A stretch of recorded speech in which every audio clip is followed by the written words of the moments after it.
हाँ जी student, so same सवाल video number 2। अब आगे बढ़ते हैं। देखिए सवाल में लिखा हुआ है, अब PPL is considering a new investment which will require an initial outlay of 600 million. आप कोई इन्वेस्टमेंट करेंगे जिसमें 600 मिलियन रुपए आपकी जेब से लगेंगे, and is considering financing it with a 1-for-3 rights issue, और कंपनी 1-for-3 राइट्स इशू करेगी। The following additional information is available regarding the new investment, और नई इन्वेस्टमेंट की कुछ इन्फॉर्मेशन दी हुई है। The investment will enable PPL to increase the dividend to ₹26 per share on 30th June 2024, and all subsequent dividends will increase by 5% per annum in perpetuity. The investment is riskier than the average PPL's existing investment, and therefore the beta would increase to 1.05. पहला part समझ में आ गया, दूसरा आराम से हो जाएगा। नया वाला केई क्या बनेगा? Risk free rate of return 12% plus beta factor 1.05 multiplied by risk premium जो कि हमारा था 9%।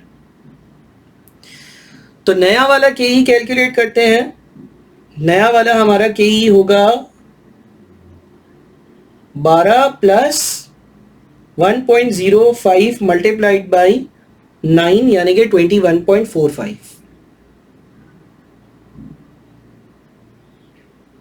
ठीक है जी। नए वाले कैश फ्लोज कैसे बनेंगे? अच्छा, नए शेयर्स कितने होंगे ये भी देखिए। 1-for-3 राइट्स इशू हो रहा है, यानी कि किसी के पास कंपनी के 3 शेयर्स थे तो उसको एक नया शेयर दिया जा रहा है। यानी कि कंपनी में अगर 15 मिलियन शेयर्स थे तो नए कितने इशू हो रहे हैं? 3 से डिवाइड करें, 1 से मल्टीप्लाई करें, 5 मिलियन नए शेयर्स इशू हो रहा है। सो अब कंपनी में 15 जमा 5 यानी कि 20 मिलियन शेयर्स हो गए। ठीक है, 20 मिलियन शेयर्स हो गए। अगेन अगर इस प्रोजेक्ट को अंडरटेक करते हैं तो हमारे पास 30 जून 2023 आज वाला दिन है। वो कहता है कि 30 जून 2024 वाले दिन का जो डिविडेंड होगा वो होगा 26, और उसके बाद ये डिविडेंड हर साल यानी कि 30 जून 2025, 26, 27 हर बार 3% से इंक्रीज करता रहेगा। सो हमें करना क्या होगा? हमें करना ये होगा कि देखें 2024 का जो डिविडेंड है उसके लिए तो आप करते हैं 26 डिवाइडेड बाई 1 प्लस 21.45%, तो ये एक साल पीछे आ जाएगा, प्रेजेंट वैल्यू आ जाएगी। दूसरा काम आप क्या करें? चले पहले तो ये काम कर लेते हैं ना। पहले तो हम क्या करते हैं, हम 26 को डिवाइड कर रहे हैं।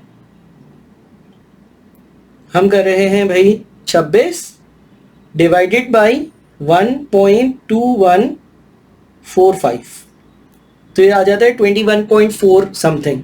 ठीक है जी। अब हम 2024 को डी नॉट गिनते हैं, यहां से ग्रोथ हो रही है। 2024 को डी नॉट गिनते हैं, यहां से ग्रोथ हो रही है। D1 हमारा 2025 होगा, D2 हमारा 2026 होगा। हम क्या करते हैं, D not 1 plus growth rate कितनी होगी अब? 5%। सवाल में नई ग्रोथ रेट दी हुई है, डिवाइडेड बाई 21.45% माइनस 5%।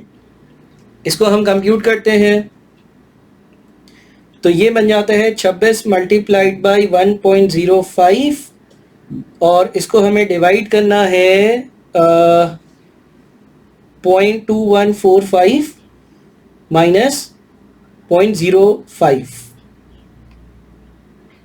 ये बनता है 165.96, लेकिन ये आया 2024 पर। इसको 24 से 23 पे लेकर जाने के लिए 165.96 को डिवाइड करना पड़ेगा 1 प्लस 21.45% की पावर 1 से। सो इसको फर्दर डिवाइड कर दिया 1.2145 से, ये आता है 136.65। अब कंपनी के एक शेयर की मार्केट वैल्यू बनेगी 1 और 2। सर ये क्या है? 2024 वाला डिविडेंड। ये क्या है? 2024 वाले डिविडेंड की 21.4 2024 वाले डिविडेंड की प्रेजेंट वैल्यू है, 2023 वाली वैल्यू है। और ये क्या है? 2025, 2026, 2027, 2028, 2029, 30 वाले डिविडेंड की प्रेजेंट वैल्यू। आई कैसे सर वापस से समझाएं? मैंने 2024 को डी नॉट समझा, मैंने फॉर्मूला लगाया D not 1 plus growth rate divided by के ई माइनस ग्रोथ रेट, तो 2025, 26, 27, 28, 29, 30 वाले डिविडेंड्स 2024 पर पहुंचे। फिर उनको 24 से 2023 पे पहुंचाने के लिए 1 साल की डिस्काउंटिंग करी। सो हमारे पास कंपनी के एक शेयर की जो मार्केट वैल्यू आएगी वो हो जाएगी 21.4 प्लस 136.65, यानी कि ये बनेगी 158.05। एक शेयर की वैल्यू बन गई 158.05। मैंने इन दो को ऐड किया है, 1 और 2, और 20 मिलियन शेयर्स हैं, तो टोटल वैल्यू 158.05 मल्टीप्लाइड बाई 20 यानी कि 3161 बनती है। ठीक है जी, 3161 बनती है। ये कंपनी की टोटल मार्केट वैल्यू है। अब दो इंपॉर्टेंट बातें यहां पर ये है कि पहले कंपनी की मार्केट वैल्यू 2206.95 थी, अब कंपनी की मार्केट वैल्यू 3161 हो गई है। क्या मार्केट वैल्यू में इंक्रीज है? यस। पहले कंपनी की मार्केट वैल्यू 2206.95 थी, अब 3161 है, तो क्या ग्रोथ है? बिल्कुल ग्रोथ है। लेकिन एक इंपॉर्टेंट बात वो ये है कि इसने अपनी जेब से भी तो 600 रुपए लगाए थे। देखिए आप क्या करें, आप यूं लिख सकते हैं इसको कि जनाब आपके पास ओपनिंग जो मार्केट वैल्यू थी कंपनी की वो 2206.95 थी।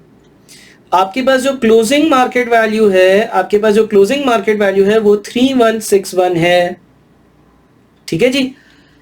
लेकिन जब आप अपने पास से 600 रुपए लेकर आए थे और आपने बिजनेस में 600 रुपए इन्वेस्ट करे थे, तो 600 रुपए का जो इंक्रीज है वो ड्यू टू एडिशनल इन्वेस्टमेंट है।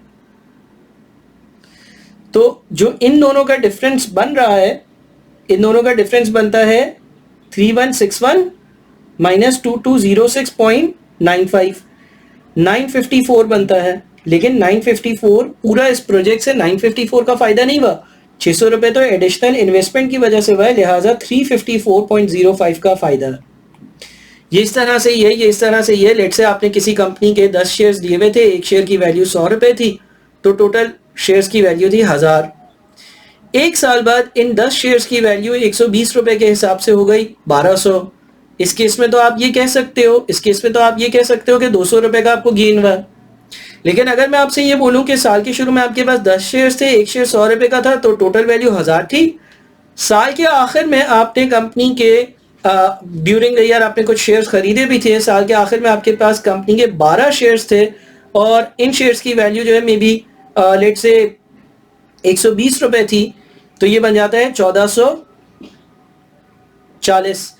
तो क्या आप ये कहोगे कि आपको शेयर्स की जो वर्थ इंक्रीज होने से बेनिफिट हुआ है वो 240 है? नहीं।